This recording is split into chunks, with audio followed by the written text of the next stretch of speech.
I destroyed my marriage on what was supposed to be our celebration, and everyone thinks they know why I did it. But the version spreading through our friend group leaves out the part that makes it so much worse. My husband packed his bags and vanished from our resort suite after seeing messages I never intended for him to find, and I don't blame him for running, but nobody understands that the affair wasn't even the worst betrayal. The shame is suffocating, but it's the fear that keeps me awake at night, the terror that when the full story comes out I won't just lose my husband, I'll lose the version of myself I've spent years convincing everyone I am. People are calling me selfish, impulsive, a cheater who threw away something good for cheap thrills. They're not wrong, but they're missing the calculated cruelty underneath, the deliberate choices I made that turned one mistake into systematic destruction. I'm going to walk you through exactly how I dismantled my own life, step by horrible step, because there's a piece of this puzzle that'll make you understand why I can't just apologize and move on. And when I get to that part, the thing I've only admitted to one person, you'll see why my husband's silence might actually be mercy. 6 months ago, Marcus and I were planning our 5th anniversary trip with the kind of enthusiasm that made our friends jealous. We'd weathered a rough patch the previous year when his mother's illness consumed all our energy, and we'd promised ourselves this Cabo getaway would be our reset. I remember sitting at our kitchen island scrolling through resort photos while Marcus made his terrible coffee, feeling genuinely excited about reconnecting. "This one has the infinity pool overlooking the beach," I said, turning my laptop toward him. "Book it," he said without hesitation, kissing my temple. "Whatever makes you happy." That phrase, "whatever makes you happy," had become his default during the stressful months of hospital visits and funeral arrangements. At first, it felt supportive. Later, it started feeling like abdication, like he'd stopped caring enough to have preferences. I knew that was unfair even as I thought it. The man had just lost his mother. But resentment doesn't care about fairness, and mine had been building quietly, accumulating in places I didn't examine too closely. The trip was booked for late September. In June, my company hired Ethan for our marketing team. I noticed him immediately, everyone did. He had that specific charisma that fills rooms, the kind of confidence I'd lost somewhere between Marcus's grief and my own stagnation. Ethan asked questions in meetings that made people feel clever when they answered. He remembered details about coworkers' lives. He made sustained eye contact that felt flattering rather than aggressive. Looking back, I can identify the exact moment I made the first dangerous choice. I volunteered to collaborate on his orientation project. "I could show you our campaign archive," I offered after a team meeting, my voice brighter than necessary. "Help you get up to speed." Marcus noticed the shift in my energy when I came home that evening, humming while I made dinner. "Good day?" he asked, looking up from his laptop with a tired smile. "Just nice to have some fresh energy on the team," I said, which was true but incomplete. That night I stayed up an extra hour organizing files for Ethan's orientation, telling myself it was just professional thoroughness. I picked a specific blouse for work the next morning and told myself it was coincidence. These small lies I told myself were the foundation for everything that followed. The collaboration stretched from days into weeks. Ethan and I developed an easy rapport, the kind of workplace connection that lives in the gray area between professional and personal. We got coffee before meetings. We shared playlists. We stayed late working on presentations, ordering takeout to my desk, laughing over inside jokes that had nothing to do with Marcus or my real life. "Your husband doesn't mind you working such long hours?" Ethan asked one evening in July, his tone carefully neutral. "He's been distracted lately," I said, which was both true and a grotesque minimization of a man processing profound grief. "Work is honestly a nice escape." Ethan nodded sympathetically, and I felt a thrill at being understood that I should have recognized as dangerous. But here's what I knew even then, what I actively ignored. Marcus had started therapy to process his mother's death. He'd asked me to join him for a few sessions.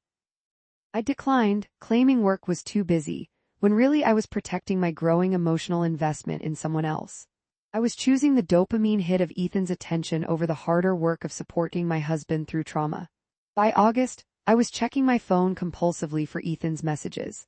I bought new work clothes I told myself were for confidence but wore on days I knew I'd see him. I found reasons to touch his arm during conversations, brief contacts that felt electric and wrong in equal measure.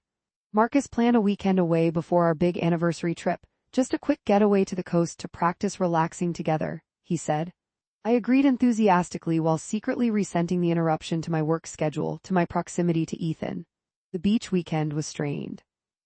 Marcus tried so hard, planning my favorite restaurants, suggesting long walks, attempting to reconnect physically in ways that felt forced after months of grief-dampened intimacy. I participated but remained half-present, checking work emails obsessively. "You seem somewhere else," Marcus said on our last morning, watching me scroll through my phone over breakfast. Just some project stress, I lied. I'll disconnect better on the big trip. He nodded, wanting to believe me, and I let him. What I didn't tell him, I'd been texting Ethan throughout the weekend. Nothing explicitly inappropriate yet, but constant communication that had nothing to do with work. Complaints about feeling disconnected, seeking validation, building intimacy through shared understanding of each other's internal lives. When we returned home, Ethan messaged, "Missed our coffee talks. How was your weekend?" I responded, "Long, good to be back." Then added, "Missed them too." That acknowledgement of mutual missing shifted something. We both knew it. The week before my anniversary trip, Ethan and I worked late on a presentation. The office emptied around us until we were alone on our floor, the intimacy of shared space and lowered inhibitions. "Can I say something potentially inappropriate?" Ethan asked around 9 p.m., closing his laptop. My heart hammered. "Okay. I think you're incredibly talented, and I don't think you're appreciated the way you should be." It was a careful statement, designed to apply to work while opening doors to other interpretations. I knew this intellectually, recognized the manipulation, and chose to lean into it anyway. "That means a lot," I said, "especially from someone whose opinion I respect." We held eye contact too long. Nothing physical happened, but we crossed a line into acknowledged mutual attraction, and I drove home buzzing with feelings I'd been starving for: being seen, being wanted, being something other than a supporting character in someone else's grief narrative. Marcus had cooked dinner. He'd set candles on the table. He was trying so hard to rebuild what his depression had eroded, and I felt nothing but impatience to get back to my phone, back to the messages that made me feel alive. "I was thinking," Marcus said over pasta, "maybe we make a pact for Cabo, no phones except for emergencies, really disconnect and focus on us." Panic flared in my chest. "That seems extreme. What if work needs something? You have a deputy director. The world won't end if you're unreachable for 5 days." I agreed superficially while immediately planning how I'd keep my phone accessible. I was already prioritizing my connection to Ethan over my husband's reasonable request for our anniversary. That night, Ethan sent, "Wish I had someone to take me to Cabo." I stared at that message for 20 minutes before responding, "Wish it was a different kind of trip." His reply came immediately, "What kind?" I deleted 4 different responses before settling on the kind where I didn't have to pretend to be someone I'm not.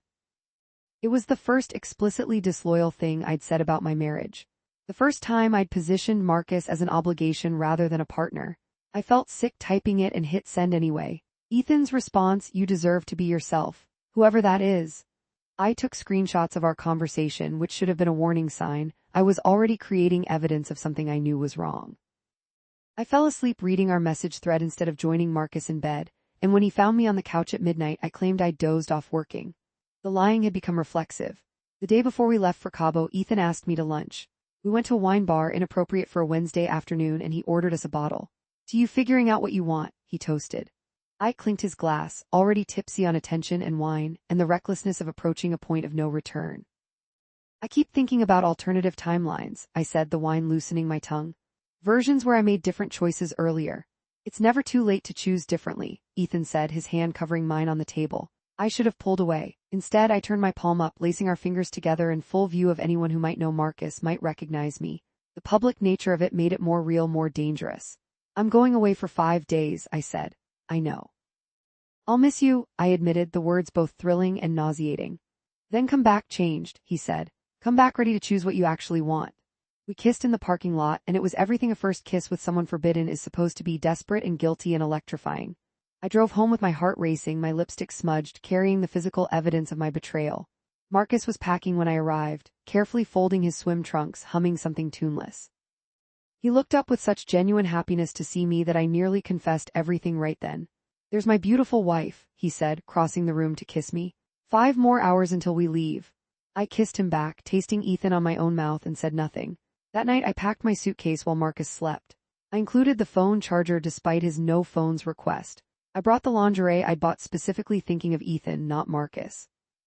I was actively preparing to betray my husband while he snored softly, trusting me completely. And here's the part I haven't admitted to anyone except my therapist. I texted Ethan from the bathroom at 2 a.m. "I don't want to go." His response came within minutes, "Then don't." "I can't just cancel our anniversary trip." "Why not? If it's not what you want, it's already ruined. You're just going through motions." "It's more complicated than that. It doesn't have to be. Choose yourself for once."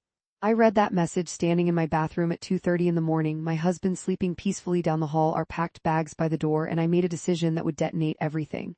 "I'll keep my phone on," I typed. "Don't go silent on me." Never, he promised. I'll be thinking about you every day.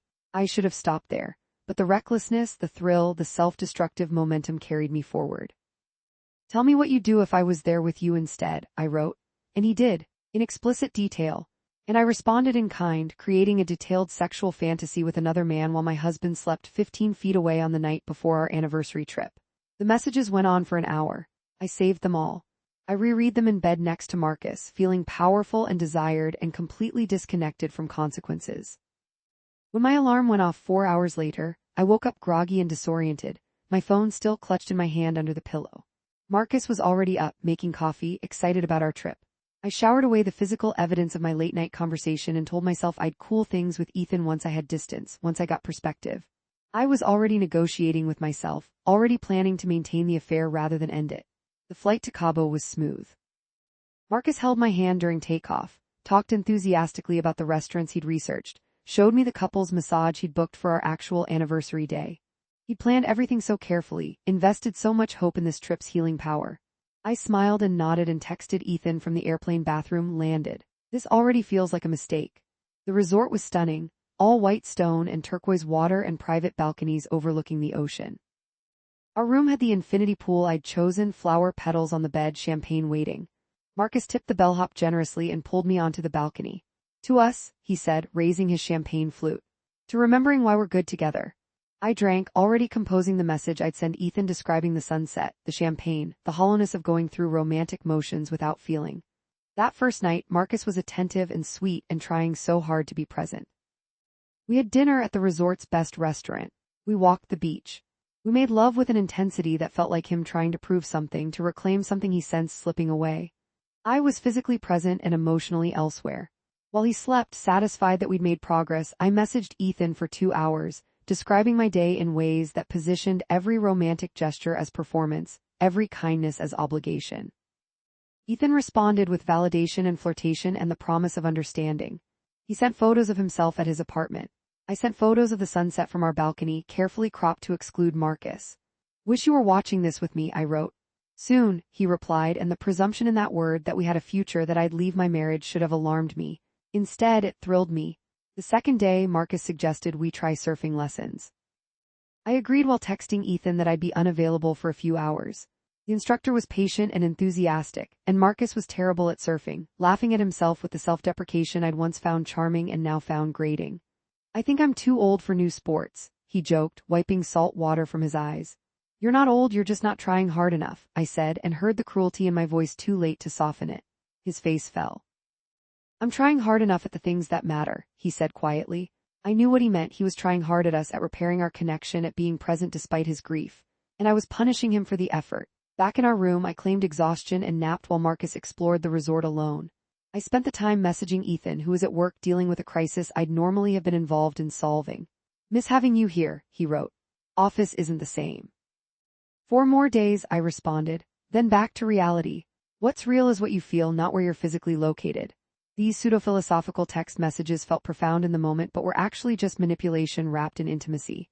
I was too invested to see it.